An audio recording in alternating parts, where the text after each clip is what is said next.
pemirsa, apa kabar? Senang sekali saya Wiki Adrian kembali menjumpai Anda dalam program Market Review, program yang akan membahas berbagai macam isu penggerak ekonomi Indonesia. Live streaming kami dapat Anda saksikan di www.idxchannel.com. Saya Wiki Adrian, inilah Market Review selengkapnya.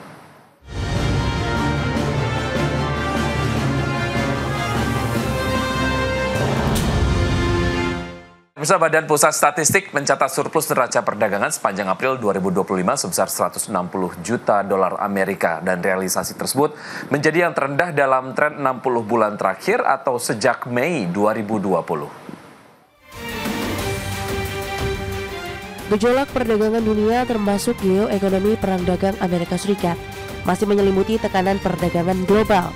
Meski demikian, Badan Pusat Statistik mencatat pada periode April 2025, Indonesia mencatatkan surplus perdagangan yang ditopang oleh ekspor non-migas senilai 1,51 miliar dolar Amerika. Sementara neraca perdagangan migas defisit cukup dalam mencapai 1,35 miliar dolar Amerika. Deputi Bidang Statistik Distribusi dan Jasa Badan Pusat Statistik Puji Ismartini mengungkapkan dengan capaian surplus perdagangan 160 juta dolar Amerika ini, Indonesia membukukan surplus neraca perdagangan selama 60 bulan berturut-turut sejak Mei 2020. Secara kumulatif sepanjang Januari hingga April 2025, neraca perdagangan Indonesia mencatatkan surplus 11,07 miliar dolar Amerika. Surplus tersebut didorong oleh kinerja ekspor non-migas senilai 17,26 miliar dolar, meskipun neraca migas tetap defisit 6,19 miliar dolar Amerika. Sementara itu, total ekspor pada April 2025 tercatat sebesar 20,74 miliar dolar, tercatat naik 5,76% dibandingkan April 2024. Komoditas utama penyumbang kenaikan berasal dari industri pengolahan seperti minyak kelapa sawit, logam dasar besi, kimia dasar organik, nikel, dan semikonduktor. Dari sisi negara tujuan, China, Amerika Serikat, dan India menjadi 3 pasar ekspor utama yang menyumbang hampir 41% dari total ekspor non-migas selama 4 bulan pertama 2025. Nilai ekspor ke China bahkan tercatat sebesar 18,87 miliar dolar Amerika.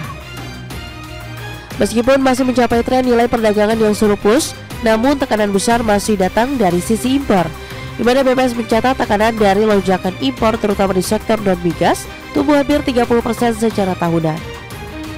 Dari Jakarta, Tim Liputan, IDX Channel. Untuk berbincang pagi hari ini kita sudah terhubung dengan Bapak Danang Girindra Wardana, Dewan Pakar Asosiasi Pengusaha Indonesia atau APindo, dan juga Bapak Tauhid Ahmad, Direktur Eksekutif Indef. Selamat pagi Bapak-Bapak. Selamat pagi, apa kabar? Kabar baik, terima kasih sudah bergabung bersama kami, Pak Danang dan juga Pak Tauhid. Semoga kita sehat selalu Bapak-Bapak. Ini kalau kita bahas mengenai topik kita pada kesempatan kali ini terkait dengan neraca dagang Indonesia yang surplus 60 bulan berturut-turut. Tapi kemudian kalau kita lihat neraca perdagangan sepanjang April 2025 yang sebesar 160 juta US dollar, ini adalah menjadi yang terendah dalam tren 60 bulan terakhir. Saya ke Pak Danang terlebih dahulu. Bagaimana Anda melihat data ini, Pak Danang? Ya, kita happy aja kan.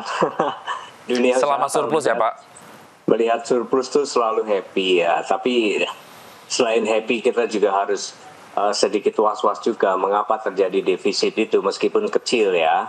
Artinya defisit ini juga harus kita perhatikan karena nantinya juga akan bermasalah ketika kita tidak bisa mengatasi defisit yang terus-menerus turun meskipun baru bulan pertama ini ya, karena ini menjadi salah satu concern besar kita.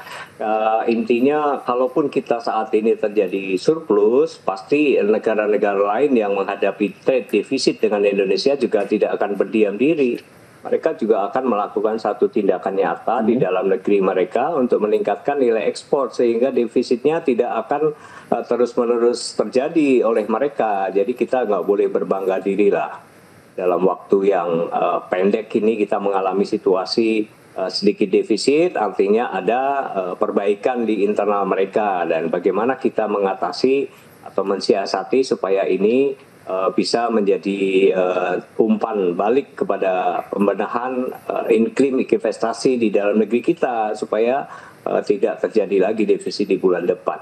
Baik, walaupun memang neraca dagang masih berada di zona surplus, tapi kemudian data mencatatkan adalah data yang paling rendah jika dibandingkan dengan tren 60 bulan berturut-turut, Pak Danang. Sebetulnya berdasarkan temuan Anda, apa yang menyebabkan penurunan ini? Walaupun memang ya lagi ini masih di zona surplus. Ya, kita kan coba abaikan sedikit nilai ekspor migas kita ya, abaikan itu dulu. Tapi kita lihat dari ekspor manufaktur kita masih didominasi oleh alat-alat atau komponen otomotif, kemudian alat-alat elektrikal, kemudian sepatu yang menyumbang cukup tinggi, kemudian di jajaran berikutnya tekstil dan garmen. Nah, ini artinya industri manufaktur kita mulai mengalami ancaman yang cukup harus kita perhatikan, karena di dunia lain, di negara-negara lain, di industri manufaktur mereka lebih tinggi menyumbang terhadap PDB mereka. Indonesia mengalami sedikit defisit dari industri manufaktur non migas, artinya terjadi pengurangan produksi atau kapasitas ekspor kita. Nah, kalau kita lihat dari runtutan paling bawah, misalnya tekstil, garmen ya, terus kemudian kita lihat sepatu, ini berarti ada sesuatu yang terjadi di industri padat karya kita. Entah ini karena masalah teknologi atau masalah trade war yang saat ini sedang terjadi. Di sisi lain, di industri elektronik dan industri otomotif yang mencatatkan nilai biasanya cukup tinggi, tetapi juga ternyata menurun kan. Baik. Artinya terjadi otomatisasi atau terjadi modernisasi yang cukup pesat di dunia lain, di mana mereka mengalami lonjakan ekspor lebih tinggi daripada Indonesia, sehingga Indonesia mengalami sedikit defisit. Tetapi kalau dibandingkan dengan neraca impor kita, di mana kita mengimpor lebih banyak seharusnya bahan baku, tapi sekarang ini 10 tahun terakhir didominasi impor bahan yang sudah jadi, produk-produk yang sudah jadi. Artinya apa? Artinya ada kendala yang cukup serius yang harus kita perhatikan di industri manufaktur kita. Mengapa kontribusi ekspor terhadap barang-barang jadi kita keluar itu semakin menurun? Ya, belum lagi kita ada sentimen terkait dengan trade war ya, Pak Danang ya. Saya ke Pak Tauhid. Pak Tauhid, sebetulnya terkait dengan data yang tadi kita sudah sampaikan ini adalah di bulan April, walaupun memang tetap surplus, tapi secara angka ini adalah terendah jika dibandingkan dengan tren 60 bulan ke belakang begitu. Sejauh mana ini sebetulnya dapat diantisipasi atau memang ya nggak bisa diantisipasi karena ada faktor eksternal yang di luar dugaan kita begitu, Pak Tauhid? Ya, kalau pertama ya kita mencermati dengan surplus ya sekitar 0,16 miliar US dollar, memang kita harus, tadi saya sepakat ya, harus waspada ya, karena ternyata ada dua hal ya. Penyebabnya adalah kenaikan ekspor kita untuk year on year pada bulan April ini hanya sekitar kurang lebih hanya 6% begitu ya. Sementara impornya itu naik 20% begitu. Jadi ini menandakan bahwa ada penurunan ekspor yang luar biasa di bulan ini ya, dan ini salah satu penyebabnya kalau kita lihat dari ekspor komoditas utama disebabkan oleh batu bara begitu ya.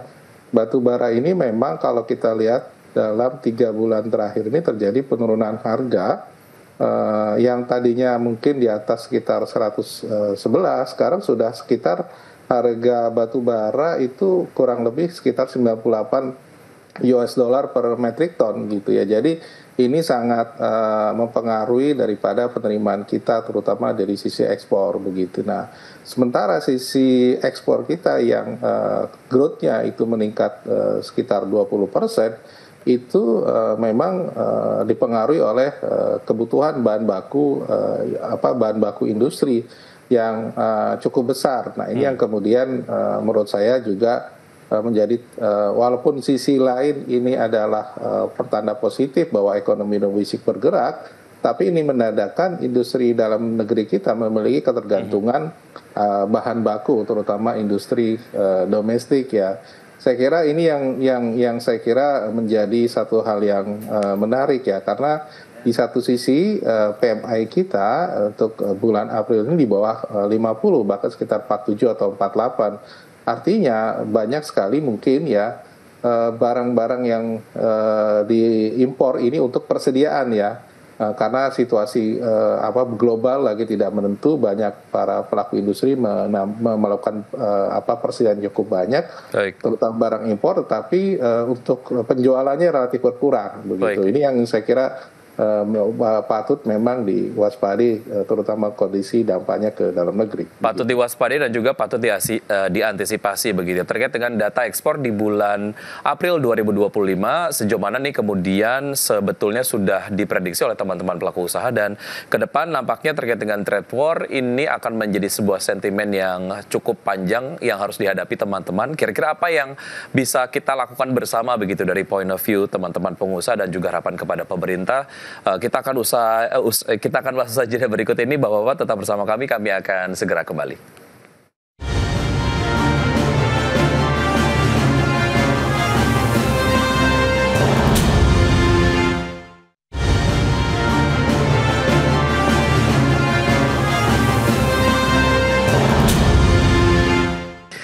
Terima kasih Anda masih bergabung bersama kami, pemirsa, dan sebelum saya lanjutkan perbincangan bersama Pak Danang dan juga Pak Tauhid, kita akan simak terlebih dahulu data yang sudah disiapkan oleh tim redaksi terkait dengan neraca perdagangan secara kumulatif dalam satuan miliar US dollar di bulan Januari hingga April 2024, surplus mencapai 10,13 miliar US dollar. Kemudian dari Januari hingga April 2025 surplus mencapai 11,07 miliar US dollar. Dan data berikutnya adalah terkait dengan penyumbang surplus neraca dagang terbesar dari Januari hingga April 2025.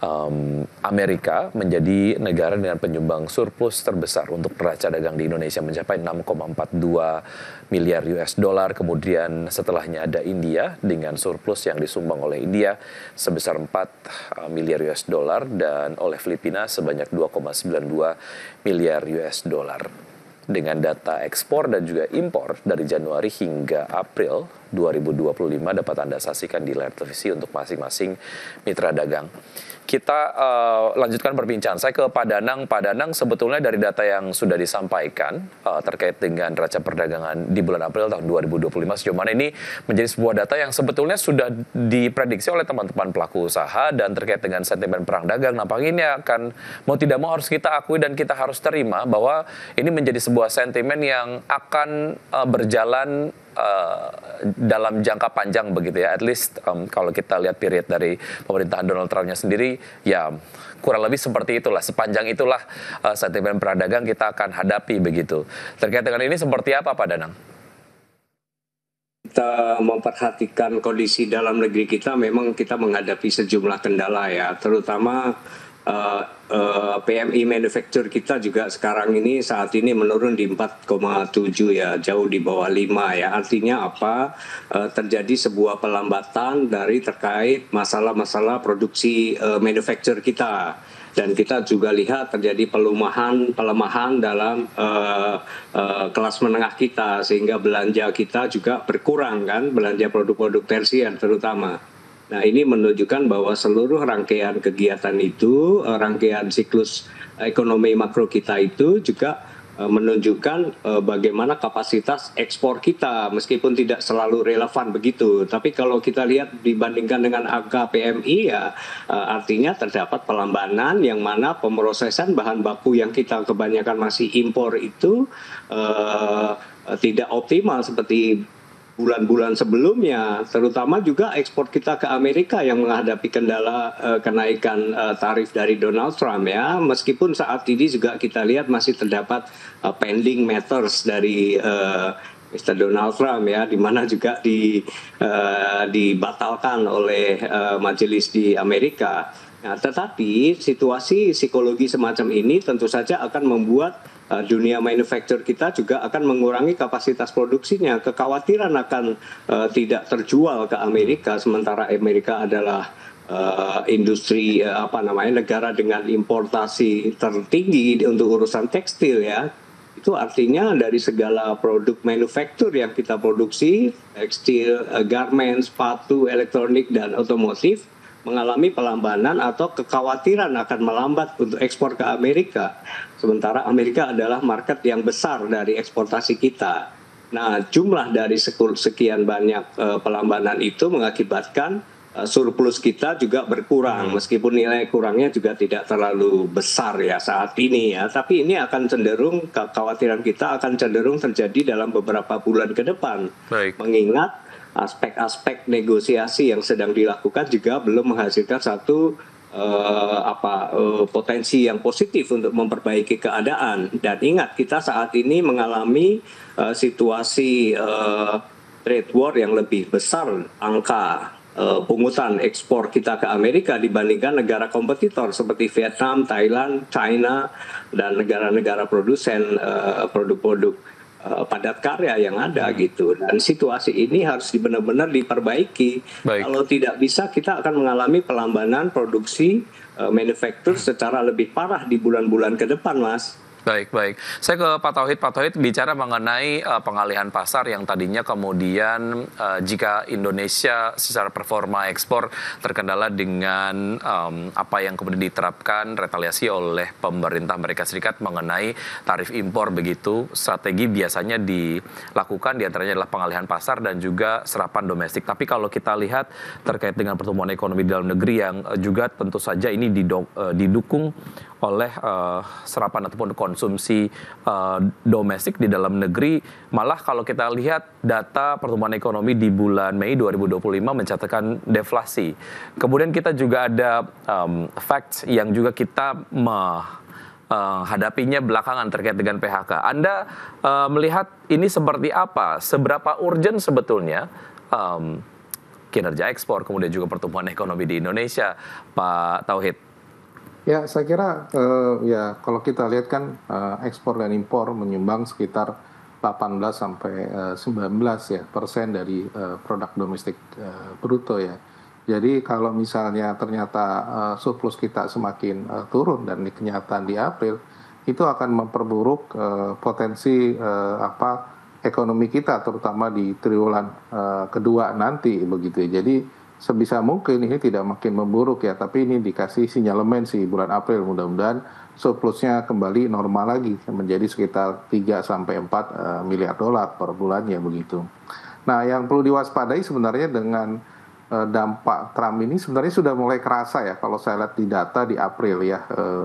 Kalau kita lihat sebenarnya harus diwaspadai ini dengan situasi pasar Amerika terbatas ya, Tiongkok sudah China mulai melebarkan sayapnya ke banyak negara dan ini kelihatan di data bulan April bahwa terjadi kita defisit terhadap China itu makin besar dibandingkan periode yang sama ya, Januari April 2024. Januari April 2025 sekitar 6,28 miliar US dollar.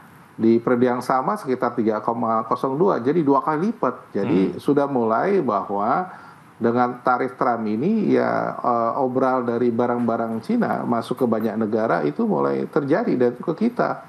Apa aja nih kalau kita lihat data ya mungkin pendalaman juga bahwa yang paling juga meningkat misalnya mesin dan peralatan, mekanis, mesin perlengkapan elektronik serta kendaraan nih. Kendaraan listrik dan sebagainya rupanya itu juga menambah defisit kita terhadap Cina makin besar di bulan April ini ya. Saya kira ini yang kemudian harus diwaspadai. Nah, kemudian kalau misalnya kita ingin menegakkan katakanlah situasi ini, maka saya kira mempertahankan negara tujuan yang reguler. Kalau kita lihat trennya turun surplus kita adalah di India. India ini turun begitu ya di Januari April 2025. Saya kira ini harus dipertahankan dan memperbesar peluang lain. Nah, kalau kita lihat yang meningkat katakanlah ASEAN juga potensi meningkat dari 0,37 menjadi 3,12. Jadinya ASEAN yang domestik saja bisa jadi katakanlah escape strategi ya. Kita nggak negara lain karena saya kira ini juga potensi besar sambil mempertahankan India yang kemarin sempat turun ya. Baik. Saya kira ini juga peluang. Ya. Begitu. Apa yang terjadi belakangan tidak bisa kita perlakukan secara business as usual. Perlu ada sebuah strategi kebijakan yang customized gitu ya. Kira-kira apa yang bisa kita lakukan secara bersama begitu untuk mengantisipasi dinamika ke depan. Kita akan lanjutkan usaha jeda berikut ini dan pemirsa tetap bersama kami akan segera kembali.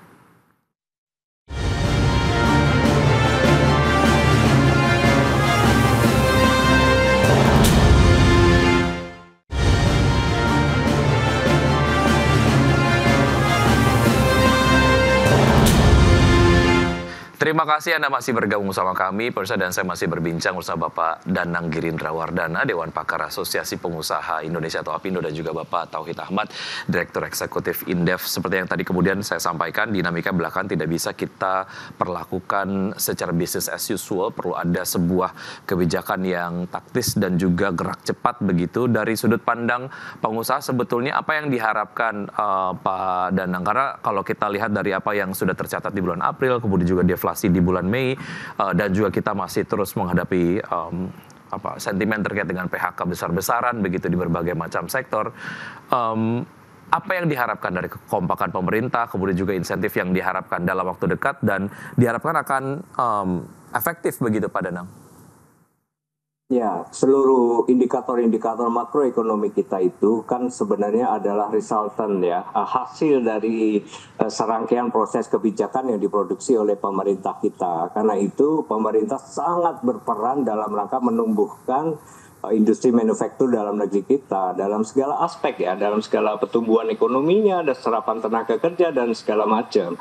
Maka kalau pemerintah kita masih asik dengan IKU, indeks kinerja utama masing-masing, Kemendak punya IKU sendiri, Kemenperin punya IKU sendiri, Bea Cukai atau Kementerian Keuangan punya IKU sendiri, maka itu tidak akan menghasilkan sebuah indeks kinerja nasional gitu. Yang ada adalah indeks kinerja para menteri gitu. Kalau para menterinya takut direshuffle, ya akhirnya kemudian dunia usaha akan menjadi korban di situ. Kita penting melihat sinergitas antara seluruh kementerian, paling tidak 3 kementerian itu, untuk menjaga iklim investasi dan dinamika ekspor kita yang bertumbuh setiap bulan, setiap tahun gitu.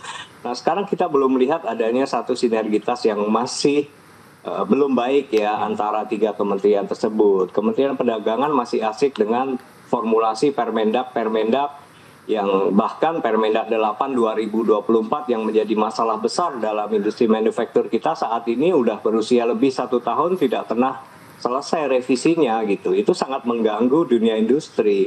Dan Kementerian Perindustrian tidak memiliki cukup kewenangan untuk mendukung pembatalan Permendak 8 2024. Ini salah satu contoh ya. Nah, kita harus menjadi salah satu, dunia industri menjadi salah satu korban dari kebijakan-kebijakan yang tidak saling sinergis. Baik. Nah, Mas Uki, ada satu lagi yang perlu kita pikirkan. Dalam 3 bulan atau hampir 6 bulan pemerintah berjalan saat ini, kabinet belum melahirkan sebuah terobosan regulasi untuk mendukung kinerja ekspor dengan baik. Kita masih sangat tergantung bahan baku dengan impor. Kita masih sangat terkendala dengan begitu bebasnya produk-produk barang jadi masuk ke Indonesia. Dan angka-angka di BPS menunjukkan bahwa importasi produk barang jadi ke Indonesia jauh lebih tinggi daripada bahan baku. Artinya apa? Negara kita menjadi cenderung menuju ke negara pasar daripada negara produsen. Baik. Dan ini mengakibatkan seluruh proses-proses PHK yang terjadi selama setengah tahun terakhir itu relevan dengan terjadinya begitu banyak importasi produk barang jadi. Ya, ini sebaiknya kemudian disikapi secara cepat begitu ya, karena tidak bisa kemudian kita hanya ego sektoral saja begitu. Saya ke Pak Tauhid, temuan Anda seperti apa terkait dengan berbagai macam upaya yang dilakukan oleh pemerintah sendiri yang mengerucut kepada kebijakan-kebijakan yang dihasilkan untuk mengantisipasi berbagai macam hal ataupun dinamika yang terjadi belakangan, Pak Tauhid? Ya, saya kira kan pemerintah aware ya dengan pertumbuhan ekonomi kita yang rendah kemarin di kuartal pertama ya. Dan saya kira sepakat memang sudah ada stimulus ekonomi, ada 5, mulai BLT, subsidi BBM, UMK kredit ya, bunga rendah untuk UMKM, penundaan cicilan utang dan program padat karya.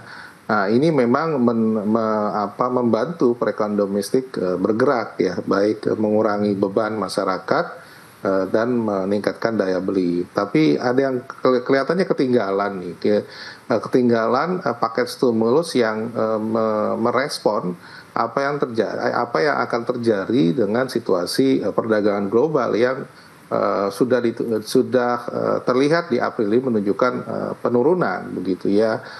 Saya kira kita sepakat bahwa stimulus untuk industri-industri yang terdampak itu dibutuhkan, termasuk soal bagaimana tenaga kerja yang terdampak juga. Saya kira ini yang mungkin perlu ditambahkan dari stimulus yang sudah digelontorkan oleh pemerintah. Misalnya industri tekstil, kemudian otomotif maupun yang lain yang sekarang sudah mulai kerasa bebannya, itu memang harus difasilitasi oleh pemerintah ya, termasuk katakanlah berkaitan dengan bagaimana meningkatkan pasar ekspor juga ini penting dibantu oleh fasilitasi pemerintah. Jauh lebih banyak dan lebih dalam. Saya kira ini yang agar tadi kuartal kedua atau kuartal ketiga kita bisa comeback lagi di atas 5%. Begitu. Baik, saya ke Pak Danang. Pak Danang, bahwa ini kemudian menjadi forum yang kita harapkan dapat memberikan input kepada pemerintah. Saya yakin pelaku usaha secara proaktif melakukan berbagai macam komunikasi dengan pemerintah.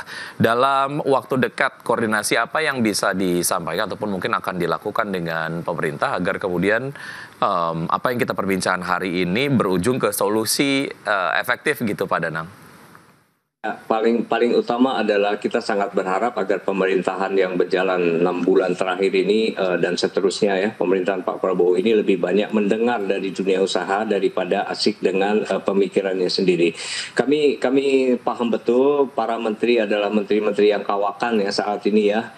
Menteri-menteri yang sangat berpengalaman ya di dalam teknokrat ya, tapi saya lihat mereka juga bukan menteri yang berangkat dari dunia manufacture. Artinya mendengar dari pelaku dunia manufaktur itu menjadi sangat signifikan untuk bisa menerbitkan regulasi-regulasi yang akurat di masa depan dalam menghadapi situasi international trade dan situasi kemunduran manufaktur di Indonesia yang saat ini sedang terjadi. Disinilah kemudian dibutuhkan kearifan para teknokrat kita, para menteri kita untuk lebih melihat secara akurat tentang permasalahan yang terjadi di dalam industri kita. Salah satu yang terlihat nyata adalah bagaimana kemudian regulasi-regulasi investasi kita juga tidak memiliki kecepatan perbaikan yang cukup berarti sebagaimana janji kampanye Bapak Presiden. Kita lihat pemerintah sedang menyusun Satgas ya, Satgas regulasi, Satgas investasi, Satgas PHK, segala macam. Satgas ini kan bentuknya sebuah proses untuk menuju reformasi regulasi. Tapi setelah 1 bulan didengungkan juga tidak terlihat adanya gerakan cepat untuk melakukan proses perbaikan itu. Nah, kita tagih hal itulah. Ini menjadi penting buat kita semua demi survivabilitas kita. Kalau pertumbuhan ekonomi ingin di atas 5,5 atau 6% atau menuju ke 8%, maka industri manufaktur, industri padat karya adalah titik kunci yang paling utama. Baik, saya dapat gunakan statement dari Anda tadi sebagai closing statement dari Anda, Pak Danang, dan juga saya juga bisa gunakan statement terakhir dari Pak Tauhid tadi sebagai closing statement dari Anda, Pak Tauhid. Terima kasih sudah bergabung Bapak-Bapak di Market Review hari ini. Semoga apa yang kita perbincangkan dapat memberikan input yang berguna untuk dunia usaha dan juga ekonomi di Indonesia. Terima kasih, sampai jumpa, sehat selalu Bapak-Bapak. Ya. Baik, pemirsa jangan beranjak dari tempat duduk Anda karena sesaat lagi kami akan hadir kembali dengan tema perbincangan terkait dengan the performance and the potential of the bond market in Indonesia, dialog dalam bahasa Inggris. Kami akan hadirkan usai jeda berikut.